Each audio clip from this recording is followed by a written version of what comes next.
So would you say education is important?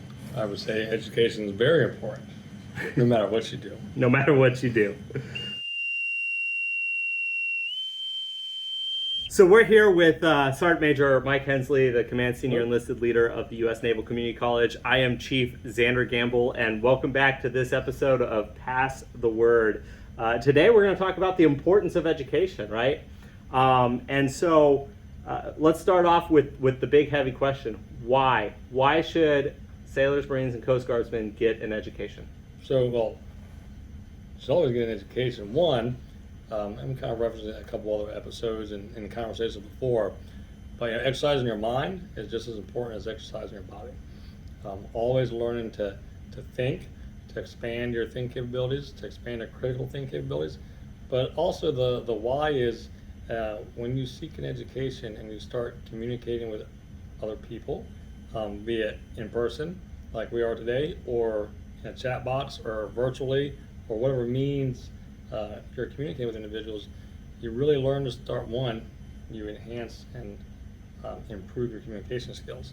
You learn to talk to different populations of people, different groups. You learn to talk to your audience and listen to what your audience is saying. You learn to be more of a listener instead of just a listener to respond. Sometimes you learn to listen, because sometimes that's what people need. So one is it helps you really expand your communication skills, but also sets you up for success. We all of us are in the service are here because we want to be, and we're here because we decided to serve our country. But in that process, if you decide to stay in and you get an education, it's going to help you to see things in a different light and better understand the why we do things. And if you decide to EAS or EAOS and become a civilian and start a career, you're going to have a better platform once you step out of service, start your civilian job. So it makes you a better communicator, but it also makes you a better practitioner, somebody who does the job, whether you're in uniform or out of uniform. It does, because it teaches you to look at things from a different aspect and a critical aspect. And you also learn that sometimes my idea isn't the best idea. I learned that by communicating with other individuals, that sometimes they have a better idea than I do. And if I learn to accept that and kind of rethink how I'm thinking about something, overall it just makes me a better person and makes me a better leader. So, those are all great reasons I think so, yeah. for anybody to get an education, right? So we talked on a previous episode about how you've gone and gotten, you're working on your EDD right now. Yes. Your doctorate in education, you've already gotten a master's, a bachelor's, and associate. How has education impacted your career?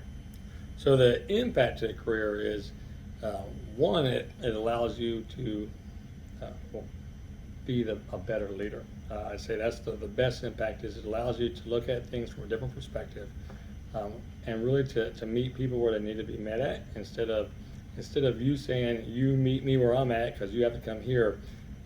Having an education really allows you to meet people where they need to, but also allows you, I think one of the biggest things is it develops this research mindset. So if someone has a problem and an issue, instead of just saying, well, I don't have a solution for that, I can start looking up and researching. I can ask other people, and it just creates an atmosphere of, I might not know everything, but I can help you find out where it is. So I think that's one of the biggest aspects that it helps with is you can seek knowledge from others and from other resources. Right. So, your experience is great, but it's also limited, and research kind of lets you tap into other people's experiences. Yeah, like I guess you could say in many ways, not one of us is as good as all of us.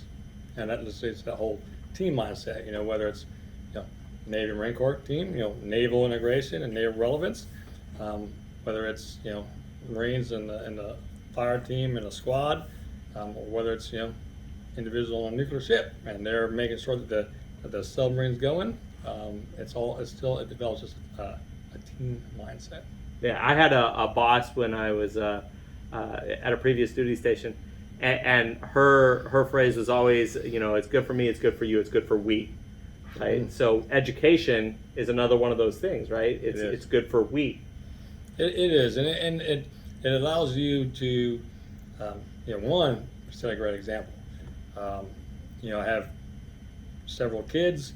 Two are already graduated, and well, actually, several of them already graduated, but two are already in the Marine Corps.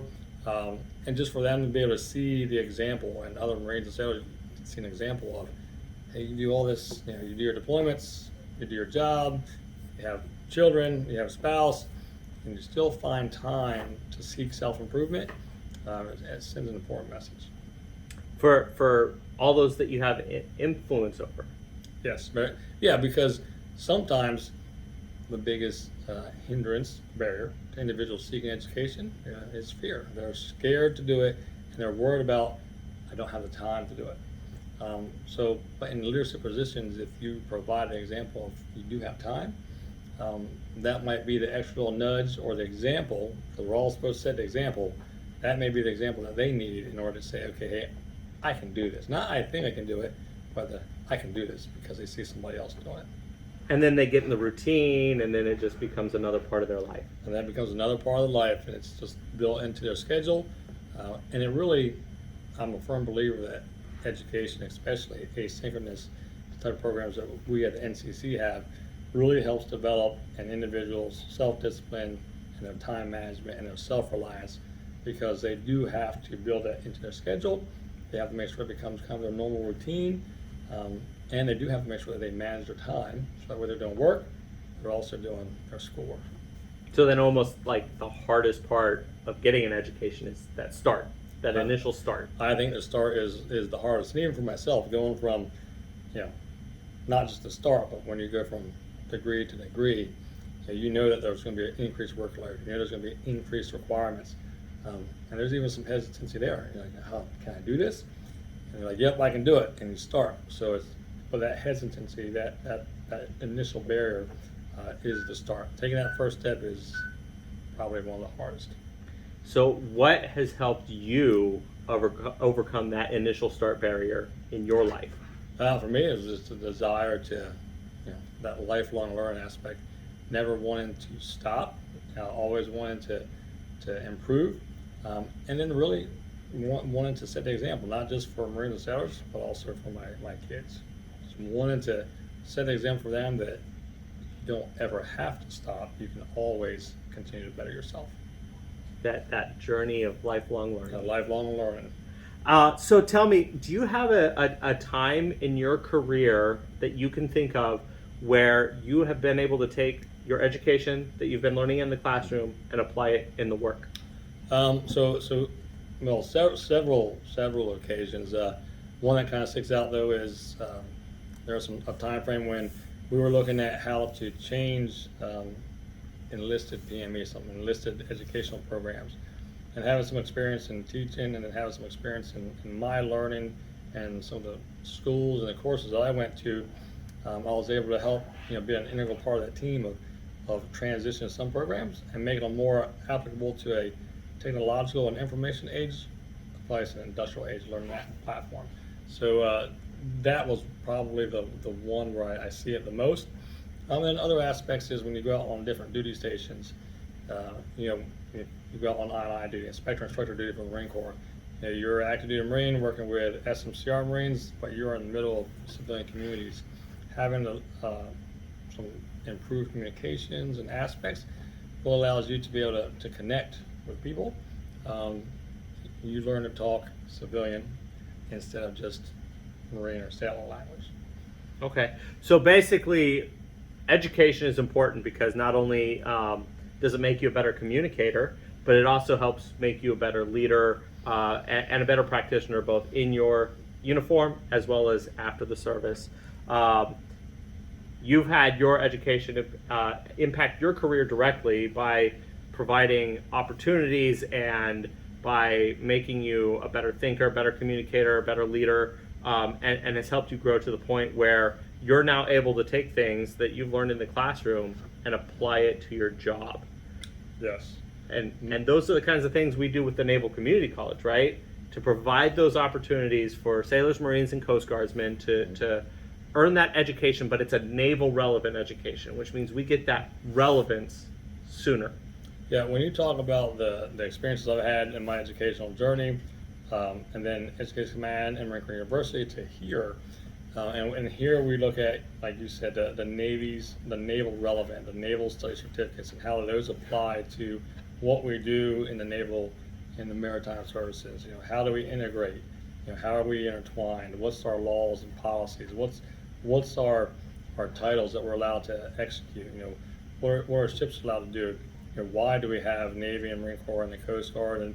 And then to tie into further into the Navy's naval study certificates, how do those programs and how do we link into the government and the Constitution, and then how do we fit into applications like DIME and even Department of State? So that naval relevancy is vital, and those naval study certificates are vital, kind of a core competency for us at the NCC. But kind of to that question also is those things that I've came up with and you have and others have came up with, it really allows discussions to occur on, hey, what's best suited for the services? Is it competency-based education? Is it CLEP type classes and courses? Is it traditional online asynchronous courses, which is new for some people, but it is traditional online asynchronous? Or does it have to be an intermixing of those programs in order to support those that are on submarines or deployed or have no connectivity due to things like River City or the location they're at? So it gives you that ability to really kind of look at personal experience, definitely rotates and turns into work experience and how you can best advise and provide recommendations on the directions that we go with our degree programs. Well, and that's what we do here at the Naval Community College, is provide that work experience, or work-related experience, that naval-related experience, so that you can take your education, put it to work today. We thank you for joining us today. We look forward to having you on another episode of Pass the Word in the future, and we'll see you next time. Thank you, and have a good day.